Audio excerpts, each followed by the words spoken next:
My name is Abeer Syedah. I am a senior here studying political science, gender studies, and sociology.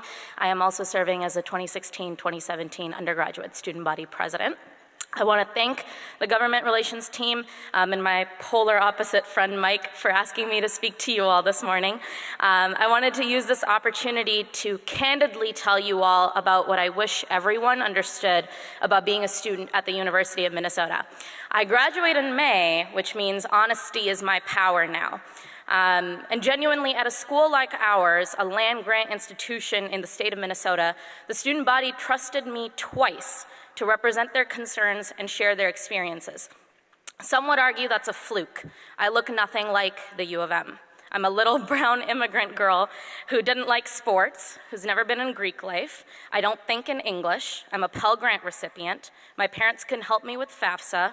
I study sociology, politics, gender, and I still don't know the Rouser by heart.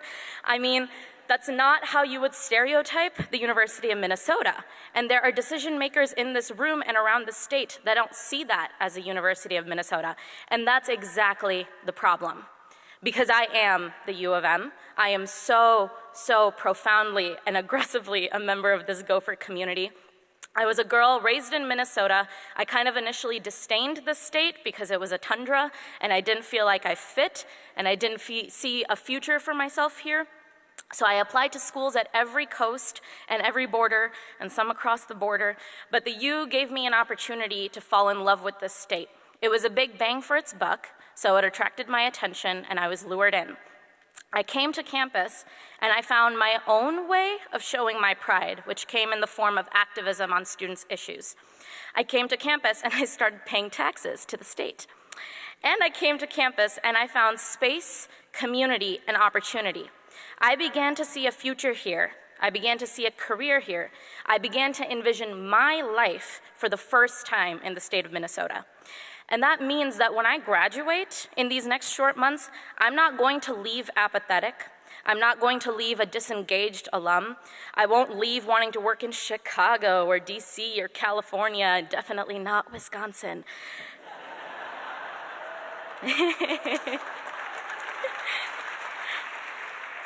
I'm not going to find a state more worthy of my social and economic contributions. I will leave ready to take my contributions from this campus to the city and to the state. That is the University of Minnesota.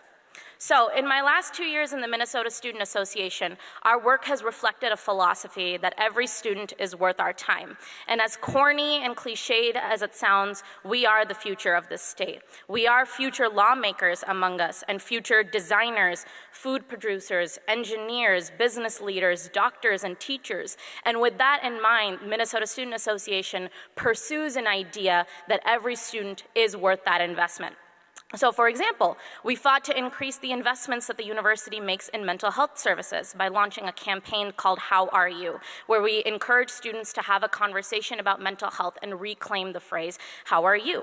The university responded so graciously with the Board of Regents and the President's Office investing in mental health services last year, and that has resulted in the fall of 2016, Boynton Health Services eliminated their mental health appointment wait periods.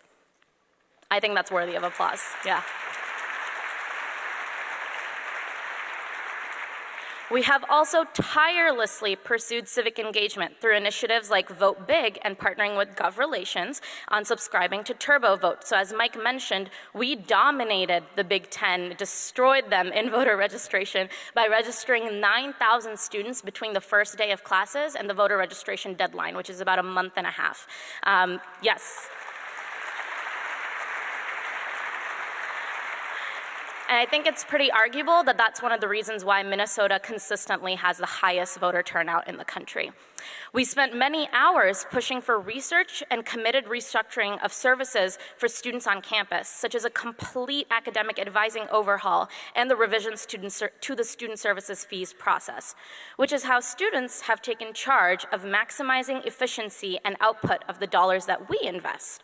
And of course, we have tried relentlessly and tirelessly to work within the circumstances that we're given to keep our tuition low. I hope every decision maker in here takes time to talk to a student about the burden and the cost of coming to college. It's not easy. You can't focus on your textbooks, you can't focus on your classroom when your biggest concern is how you're going to make your meals or pay for your textbooks. We know it has not made us easy to work with always, but we as students know that we are the best investment you are ever going to make in the state of Minnesota.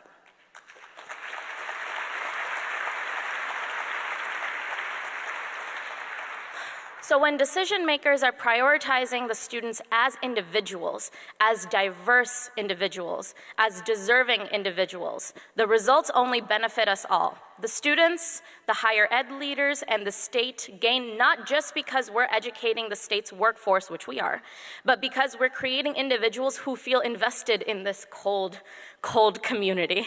And we will display that through our actions. When our tuition is low, when our inclusion is high, when our accessibility is great, and when our priorities are straight, that is when students succeed. That's how we make Minnesota the envy of our neighbors.